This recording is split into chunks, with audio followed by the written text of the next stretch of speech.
चंद्रशेखर आजाद के दम से हिल गई दिल्ली, डोल गया लखनऊ। फाइलें ढूंढने लगे बिजली विभाग के अधिकारी, मच गया हड़कंप। दिल्ली के बाद अब यूपी को भी वापस लेना पड़ा स्मार्ट मीटर। उत्तर प्रदेश में बिजली विभाग अपने आप को सरकार समझ बैठा था और जनता को अपना गुलाम। अधिकारियों को जो मन में आ रहा था वो कर रहे थे। कोई आम आदमी लाखों का बिल हाथ में लेकर ऑफिस ऑफिस घूम रहा था, तो कोई बुजुर्ग स्मार्ट मीटर की बढ़ती रीडिंग से अपना बीपी बढ़ा रहा था और बिजली विभाग कुंडली मारकर सो रहा था। लेकिन फिर चंद्रशेखर आजाद ने संसद में आवाज उठाई तो मंत्री मनोहर लाल खट्टर को कदम पीछे खींचने पड़े और अब उत्तर प्रदेश के बिजली विभाग को भी स्मार्ट मीटर पर अपना फैसला बदलना पड़ा है। मतलब साफ है कि अब बिना उपभोक्ता की मर्जी के मीटर प्रीपेड नहीं होगा। अब ये प्रीपेड और पोस्टपेड का क्या सिस्टम है वो आगे समझाएंगे, लेकिन पहले ये समझना जरूरी है कि कैसे विभाग को अपने फैसले से पीछे हटना पड़ा है। दरअसल 27 मार्च 2026 को चंद्रशेखर आजाद ने ट्वीट कर योगी सरकार को घेरा और स्मार्ट मीटर पर दबाव बनाया, लेकिन ना तो सरकार ने बात सुनी और न ही विभाग के कान पर जू रेंगी। इसके बाद चंद्रशेखर आजाद ने 2 अप्रैल 2026 को संसद में केंद्रीय मंत्री मनोहर लाल खट्टर से सीधा सवाल पूछ लिया और वहीं से ये बात साफ हुई कि स्मार्ट मीटर को प्रीपेड करना कोई जरूरी नहीं है, लेकिन विभाग इसे अब तक जरूरी बताकर हर उपभोक्ता को परेशान कर रहा था। अध्यक्ष जी, प्राइवेट कंपनियां कहती हैं पहले इस्तेमाल करो फिर विश्वास करो, और हमारी भाजपा के नेतृत्व वाली एनडीए सरकार भी पहले स्मार्ट मीटर के नाम पर उपभोक्ताओं से कह रही है पहले भुगतान दो फिर बिजली लो।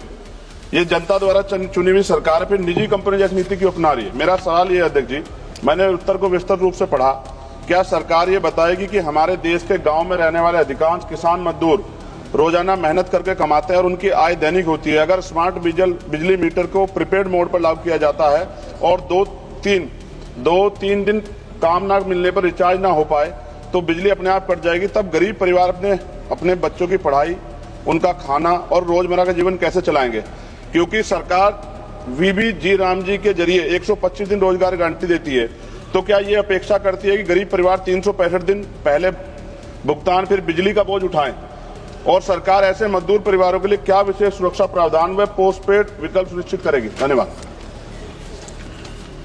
सभापति महोदय, हमारे सम्मानीय सदस्य जी ने जो विषय रखा है इनका कंसर्न ठीक है, लेकिन इनकी जानकारी के लिए ये प्रीपेड स्मार्ट मीटर्स ये व्यवस्था एक ऑप्शनल व्यवस्था है और इस व्यवस्था को मैंडेटरी व्यवस्था नहीं किया गया।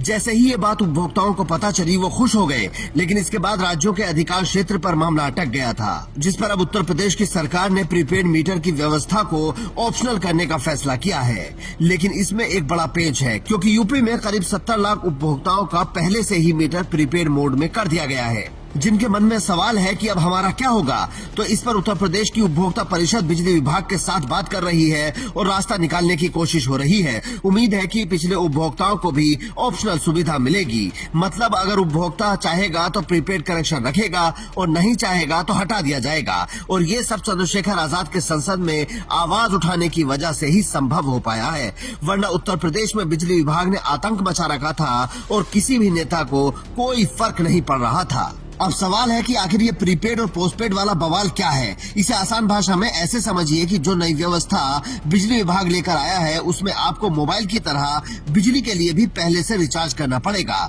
और जिस दिन रिचार्ज का पैसा खत्म उसी दिन अपने आप बिजली कट हो जाएगी।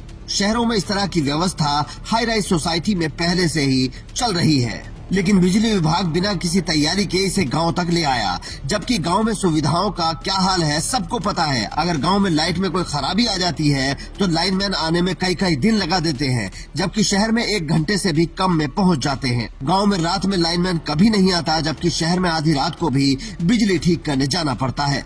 तो अगर बिजली विभाग को ये व्यवस्था लागू करनी है तो पहले यहाँ की सुविधाओं को ठीक करना होगा और अपना हिटलर वाला रवैया बदलना होगा। हालांकि कुछ जगह उपभोक्ताओं की भी बिजली चोरी की शिकायतें मिलती हैं, जिस पर कानूनी कार्रवाई होती है और होनी भी चाहिए, लेकिन गरीबों पर ये बोझ डालना सही नहीं था, जिसकी आवाज किसी नेता ने नहीं उठाई। अगर चंद्रशेखर आजाद भी संसद में मंत्री से सवाल नहीं करते तो जनता को पता ही नहीं चलता कि प्रीपेड मीटर जरूरी नहीं है। इसीलिए कहते हैं कि नेता हमेशा पढ़ा लिखा होना चाहिए, जो व्यवस्था को समझ सके और सही जगह से इलाज कर सके। वरना सोचिए, अगर चंद्रशेखर आजाद की जगह कोई और नेता होता तो सार्वजनिक मंच पर आवाज उठाने के बाद बैठ जाता और जनता असलियत कभी जान ही नहीं पाती। अगर आप भी बिजली विभाग की हठधर्मी से परेशान हैं, तो अपनी समस्या कमेंट बॉक्स में लिखें और इस स्टोरी को शेयर कर दें ताकि अधिकारियों तक आपकी आवाज पहुंच सके। Bureau report, India news.